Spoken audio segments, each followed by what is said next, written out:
Mesdames, Messieurs, permettez-moi de vous saluer toutes et tous, saluer la présidente. Déjà vous féliciter, Madame la Présidente, de cette manifestation. L'an dernier, vous étiez au Zénith. Là, vous rebondissez. Donc, le panier n'est pas très loin, donc on va y arriver. Merci beaucoup parce que ça montre le dynamisme de cette zone Saint-Jacques 1 et 2. Ça montre le dynamisme économique de la ville de Maxéville. Pas par nous, mais par vous. Et vous savez, je fais partie de ceux qui pensent que l'économie, ce n'est pas le politique qui le fait.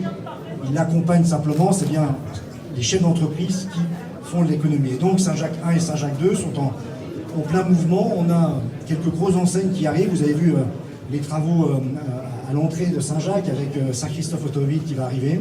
On a une deuxième enseigne qui va bientôt s'installer, c'est Maxès sur les motos, qui va s'installer là. Et donc, par définition, la question des transports va être quelque chose qu'il va falloir qu'on réinterroge, même si au niveau de la métropole, on a la ligne 2 qui arrive de l'autre côté de la passerelle Michael. Je pense qu'il est maintenant aujourd'hui nécessaire d'avoir un transport en commun qui arrive dans cette zone Saint-Jacques, Saint-Jacques 1 et Saint-Jacques 2, parce qu'on est en pleine réflexion, et c'est l'actualité sur la transition énergétique, et donc on ne peut pas impulser la transition énergétique, mais ne pas mettre en place des transports en commun. Moi, je m'occupe du tramway, le tram ne montera pas jusqu'à Saint-Jacques, mais on peut réfléchir sur des modalités, même sur cette ligne 2. On peut imaginer la ligne 2 qui soit un peu renforcée le matin vers Saint-Jacques 1 et Saint-Jacques 2. Donc vous dire tout le plaisir que j'ai d'être ici, c'est important ce réseau, c'est important de montrer la force de vos entreprises. Et moi, je voudrais, en tant que maire de Maxéville, vous remercier de faire l'économie, vous remercier de vous investir, et puis vous remercier même au-delà de Maxéville, parce que l'économie ne se regarde pas simplement à l'échelle d'une ville, ça n'a pas de sens, ni même à l'échelle d'une métropole. Vous diffusez et vous allez bien plus loin de ce territoire. En tout cas, la compétence de développement économique, comme vous le savez, c'est dévolu à la métropole du Grand Nancy, et on a, avec François Werner, Laurent Hénard, du travail qui est fait sur justement impulser des filières économiques, mais également des filières d'avenir. Il faut se projeter vers l'avenir, mais il faut aussi regarder les besoins au quotidien des chefs d'entreprise, quels sont leurs besoins, quels sont en termes de reprise, en termes d'investissement, comment les collectivités locales, métropoles, régions peuvent vous accompagner. Évidemment, la région, c'est l'un des plus gros opérateurs du développement économique. Vous savez, la loi NOTRe, qui a été votée sous l'ancien quinquennat, donne le chef de file d'économie à la région. On est une très grande région, la région Grand Est, et vous avez vu que ça fait un peu débat. Ça fait un peu débat, mais en tout cas, c'est bien la région qui impulse la vitalité économique de nos territoires et donc de vos entreprises.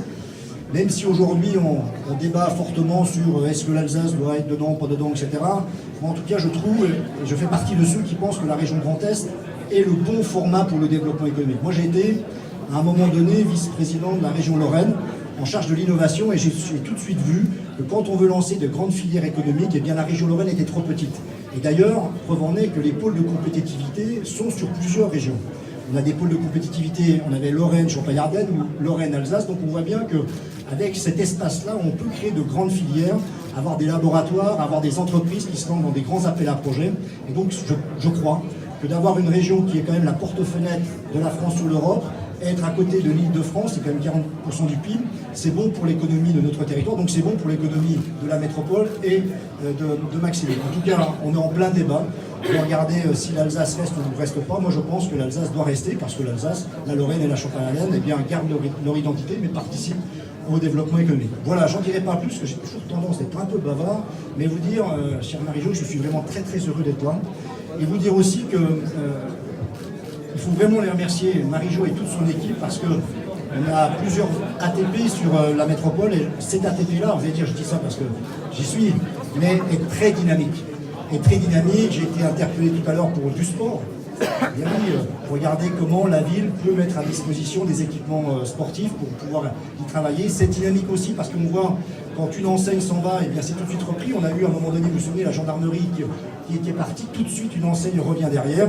On a des gens qui arrivent, des gens qui repartent, mais ça c'est normal, c'est la vitalité et c'est la vie économique. Mais en tout cas, merci Marie-Jo, merci de faire vivre ce réseau. Et puis vous pouvez être sûr d'une chose ce soir, quand les choses ne vont pas bien, elle sait vite nous trouver, nous tirer sur la veste. Donc merci à elle, merci de faire avancer les choses, et puis bravo pour tout et bonne soirée à vous. Merci beaucoup.